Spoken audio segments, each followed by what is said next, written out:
Usia ternyata bukanlah suatu halangan untuk menjadi seorang pengusaha sukses. Hal inilah yang dilakukan oleh Yasa Singgih.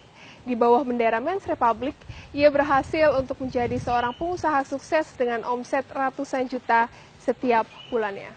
Mau tahu seperti apa? Saksikan terus hanya di Berani Beda.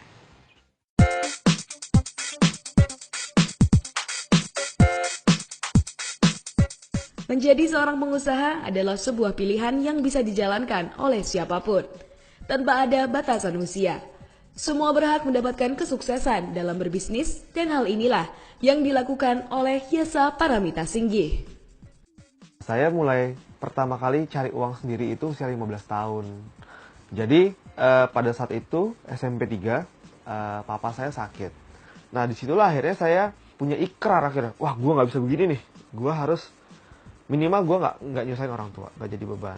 Nah pada saat itu sampai saya terpikir untuk jualan kaos, ngambil dari Tanah Abang. Akhirnya berkembang terus, alhamdulillah sampai dengan sekarang. Akhirnya kita udah nggak ngambil lagi. Akhirnya lama-lama tadinya saya ngambil dari Tanah Abang, saya mulai belajar untuk bikin brand sendiri sampai dengan sekarang.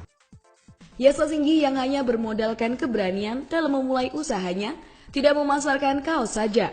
Ia pun mulai fokus untuk memasarkan sepatu. Mulai tahun 2014 saya mulai lebih banyaknya sepatu. Akhirnya saya datang ke pabrik-pabrik di Bandung untuk negosiasi juga. Akhirnya saya bilang saya punya brand namanya Men's Republic, udah jalan berapa lama. Selama ini usahanya kaos, saya punya market, saya udah punya customer yang jelas. Saya mau mulai masuk ke dunia sepatu, bisa gak? Mas, bikinin dulu buat saya selama 2 bulan, jatuh temponya 2 bulan, nanti setelah 2 bulan saya bayar. Akhirnya seperti itu berjalan. Akhirnya lanjut terus sampai dengan sekarang.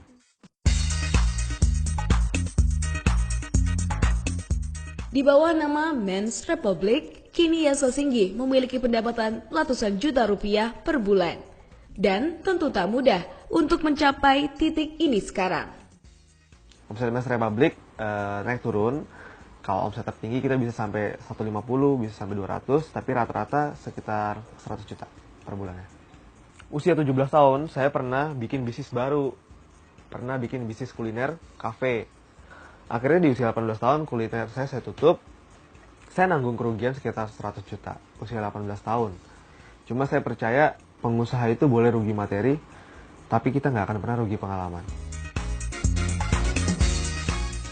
Kini, pria yang kerap menuliskan impian di dinding kamar tidur ini bisa mereguk jerih payahnya.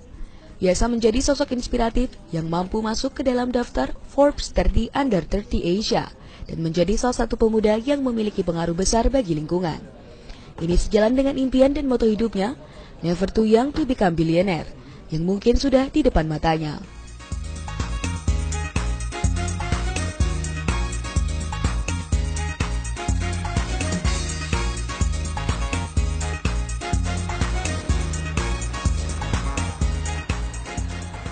Nah, sahabat Berani Beda, demikian tadi profil dari Yasa Singgih, pengusaha muda yang mampu sukses dengan omset ratusan juta tiap bulan. Demikian Berani Beda episode kali ini. Saksikan terus Berani Beda hanya di Liputan 6. Saya Vina Mulyana undur diri. Dadah!